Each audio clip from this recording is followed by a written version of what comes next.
And what do you say about that in terms of prohibition? Do you see this as a form of prohibition? And who wins if they decriminalize it? It's not necessarily the people who get the marijuana who win. Well, nothing personal, Don, but I sometimes jest that decriminalization is a lawyer's term for job protection. Because, as you said earlier, you're not dealing with possession charges right now anyway. We're dealing with trafficking charges and production charges. Yes. We need to legalize and regulate the use of cannabis, and gradually, I think, other drugs as well. The war on drugs has proven to be a failure on every level. And I think gradually we will learn to include drugs in the medical system and otherwise make them available under certain conditions, starting with cannabis. I know it's scary for people to think that drugs such as heroin and magic mushrooms and stuff would be legally available to adults, but I think ultimately that is by far the most reasonable measure to both control the quality of it on one hand for people that want to use these substances, but more importantly to take the economy that is the drug trade, which is one of the largest economies in the planet. Some estimate up to 8% of world trade is in illegal drugs. And so there's a lot of profit out of that 8% that gets reinvested back into the real world. Let's say 4%. If half of the drug trade is profit at some level or not, gets reinvested back into small businesses in various ways, but sometimes not. And so that 92% of the real world each year gets infested in a way with drug money that needs to be hidden, and there's so much corruption at the highest levels of government in many places in this world that if the drugs were bought, sold, and made within the countries that the people were buying them from, for example, within the United States, they'd completely cut off the Mexican drug lords that are killing people rampantly in civil service, let alone in the rest of the communities, because they want those drug routes going up into the United States, and they'll do anything to keep them. But Ted, I mean, I have to say that there is a slippery slope argument here, and maybe I'll ask Don to speak about this, because, I mean, as a lawyer myself in court, you see people who have addictions to drugs, and I'm not really referring to marijuana here, I'm talking about the more harder drugs, and what it does to them. And I think there's a responsibility at some level in society to address that, and I mean, I support your idea of regulating marijuana, but I think when you go beyond marijuana, I think it gets a little bit more complicated. What do you say to that, Don? Well, I think that there's a lot of merit, though, to the idea that you can regulate the quality and the caliber of what is actually being sold and ingested.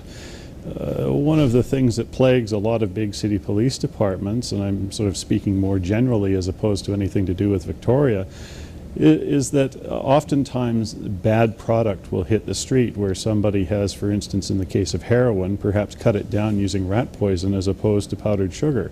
And it kills people. And that kind of quality control, I mean, if you want to put it in economic terms, would mean that the product could be made to be less threatening in that regard.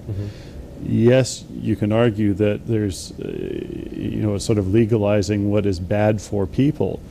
But cigarettes and alcohol are bad for people, and in terms of the costs, of the medical cost to society of people who are addicted to those two drugs is substantial. And throw in prescription drugs, like hillbilly heroin right now is a huge problem in a lot of places, and the abuse of prescription drugs and of alcohol have more people on the street mixing up, they're poly drug users. They'll use anything and everything, legal or not. They do not care. They just want to get as intoxicated and out of their own body as they possibly can, which is why it's important to legalize cannabis first, because it helps with that. But otherwise, really the percentage of people that use these drugs that end up on the street is quite small. I can assure you that for every person that you might see on the street using a drug like cocaine, there's 100 more that use it recreationally. They've got jobs in the provincial government and some very large establishments in town. A city like Toronto, for example, has hundreds of thousands of regular cocaine users. It might be once a weekend, it might be once a month, it might be once a year even. But it's something that can cause problems. But for the majority of people, and the majority of money going through that is not coming from people panhandling on the street. It's coming from working class citizens. And by regulating that and then treating the people that fall out of the system, that have health problems, as, you know, just that, you know, people with healthcare problems, with mental addiction problems, get them in the healthcare system. Don't put them in and out of jails where they're costing, you know, thousands of dollars, you know, going in and out of emergency rooms because they can't even tell people what they're doing because they're so afraid of the law that they won't even, you know, call someone if their friend's dying because they don't want the police to search the room, and they'll let their friend die instead. Fair enough. So Don, going away from the topic for a second here, a question I always ask any lawyer on the show is to tell me about your most interesting case. I don't know whether I'd call it my most interesting case, but it is certainly one that was gratifying. There was a fellow who was arrested after a spree of commercial break-ins. He had enormous drug debts that he was attempting to pay off by robbing a series of cash establishments. He was arrested and rearrested and held in jail, but what he was trying to do was to gather up enough money to pay off his drug debts so that he could go into rehab and be with his girlfriend who was pregnant, and they were going to have a baby together. Her family was supportive of him. His family was supportive. We worked with Judge Quantz, who is somebody who later on went to establish the integrated court system for dealing with people with severe addiction and mental health problems. This was prior to that. But we worked with him and with Crown Counsel to get to the point where this fellow was given a break on a sentence for treatment purposes, and it was gratifying to receive the photograph of him and his wife and their baby, which was also shared with the judge as the upshot of all of this. It was a good success story for rehabilitation. So we only have a couple minutes left, and Ted, I just wanted you to talk a little bit about the difference between the resins that you talked about earlier and what people would think of about being a joint. Okay. Well, most people commonly associate cannabis, marijuana with the dried bud. But there are ways that you can make products out of it that are better for people. For example, hashish. It's made one way or another, essentially, to separate the leaf material from the resins and the oils on the plant. You can simply put it on a screen, and the dried marijuana, the crystals, will fall through the screen. Or you could use alcohol extracts, is a very common method.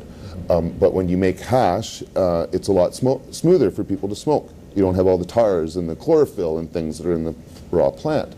And so people can smoke less and have a greater medical benefit. But you can also cook the plant into butter or vegetable oils and extract it with a cheesecloth or something so that it's not as hard on the stomach, because the fiber is famous for being so strong, so it can really clean your stomach out if you eat it. So the butters and olive oil and grapeseed oils are ways that you can ingest it orally or topically, which are longer lasting and don't have any negative impacts upon the lungs for people that have sensitive lungs.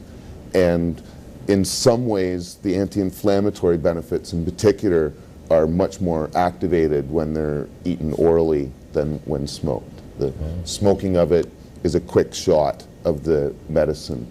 But when you produce the resins, like the essential oils, a lot of the difference between strains is actually the oils. That's why they all smell so differently. And it's not as much the THC. The THC has some benefits, but the essential oils will often determine how someone will react to it, whether it helps them out with their nausea a lot, or with arthritic pain, or there's a wide range of symptoms that it benefits with, from muscle spasms to just people with MS controlling their bladder. It's quite neat. Well, thank you very much, for both of you. And you've been watching Island Justice with Roger Batchelor, and today we've had Don Mackay from Don Mackay Law Corporation and Ted Smith from International Hempology 101 Society. Thanks for watching.